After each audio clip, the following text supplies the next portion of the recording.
So, ito yung aking final exam para sa PRC12, Object-Oriented Programming kay Doc Louie Agustin. So, kailangan gumawa tayo ng uh, Java Swing na may login form. Then, pagkatapos ng login form, pupunta siyang main menu.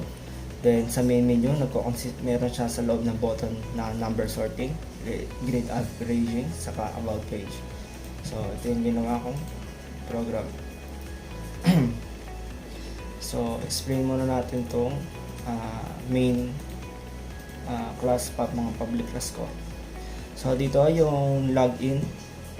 nagset ako ng frame, yung size niya, saka mag-appear. Tapos meron akong ginawang label. Then meron akong text field para dun sa username at password. Then meron akong button, login button and exit button. So ito yung mga parang dimensions para yung arrangement nung or yung layout nung label, field, text field, saka yung button ay maganda ang pagkakayos. So dito nag-add ng components. Ito naman ginagawa to para makita yung mga label, field, text field, saka button dun sa mismong frame para mag-appear siya doon. Kasi pag di mo siya nilagay ng ganito, hindi siya mag-appear doon. So meron ako dito ang login button, add action listener para siya sa button, para pag kinilik mo yung button, ipe-perform niya tong code. So dito sa login button, meron akong ito yung mismong program kung makaka-access ka dun sa next Java.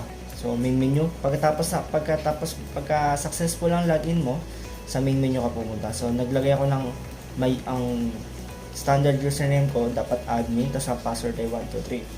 So ayun, pag dito naman sa nag-if else statement ako dito.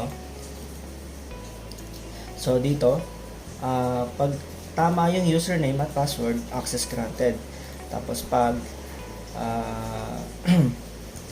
tama yung username, tapos mali yung password, so invalid password.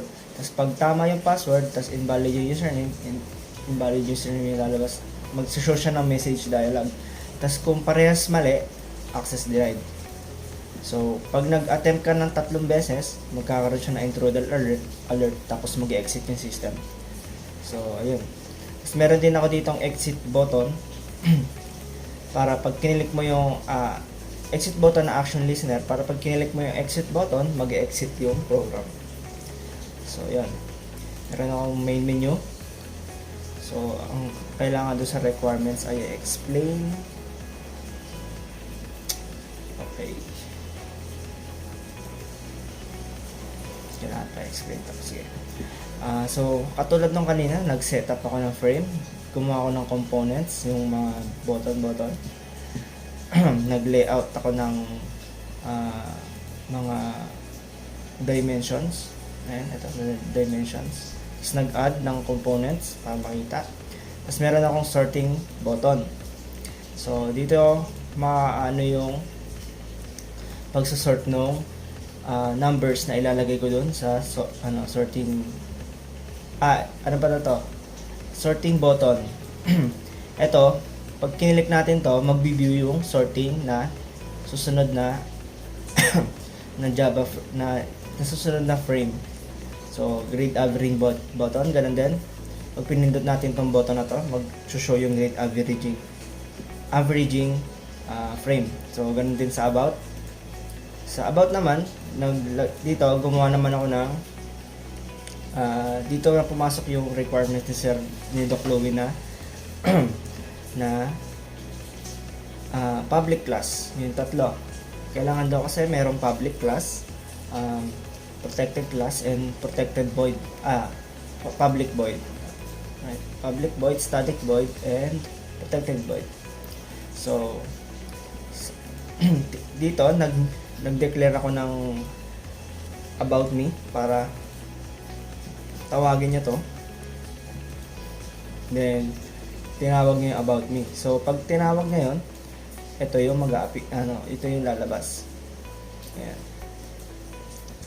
So dito din ito naman yung opening.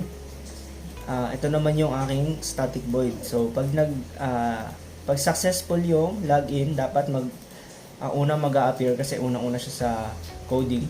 Ito dapat may siya lalabas na welcome pag nag-successful yung login. Then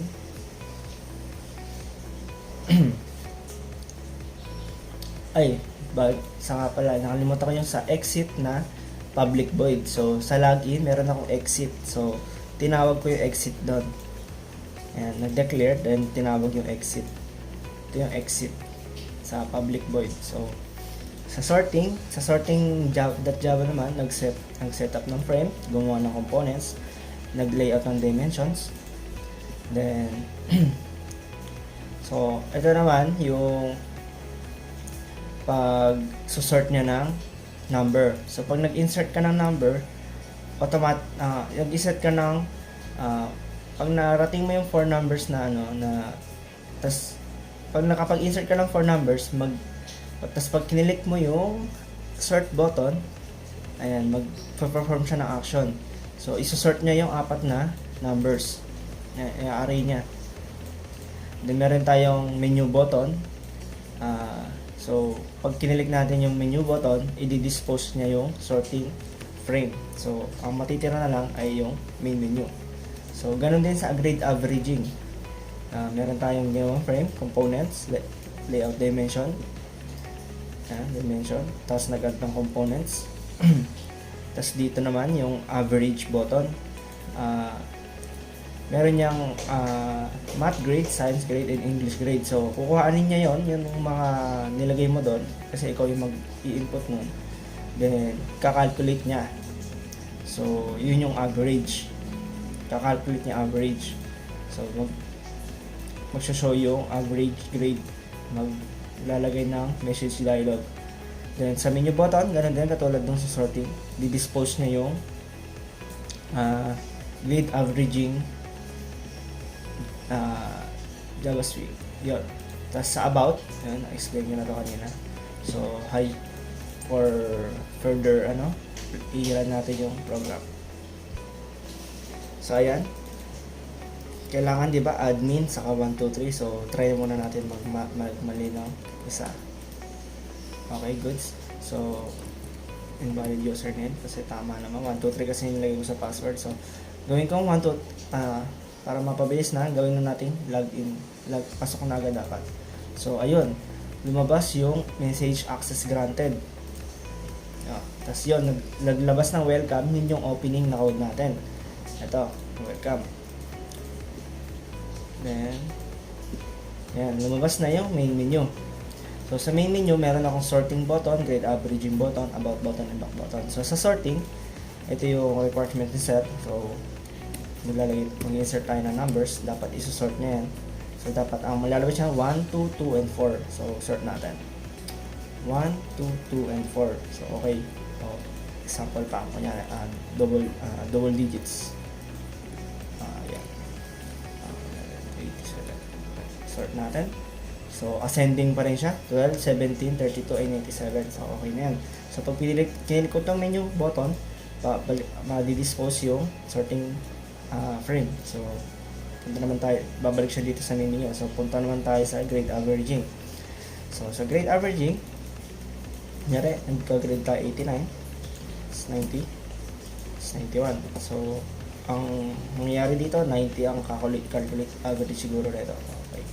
Tapos mag-try pa tayo, kunyari, 75. Okay. Yun, bumaba kasi 75 nga naman. So, next. Dun sa about button, ayun, nagtawag tayo ng about sa ating protected void. So, pag kinik yung about, lalabas yung code ay yung aking nilagay doon. Ayan. So, requirements, name, course, and schedule. Then, halos yun lang kasi pag binak ko to, babalik siya sa login button, sa login form. So, mag-insert ulit tayo. Tingnan natin kung gagana ulit. Okay, access granted. Welcome. Okay. Yun lang po. Thank you.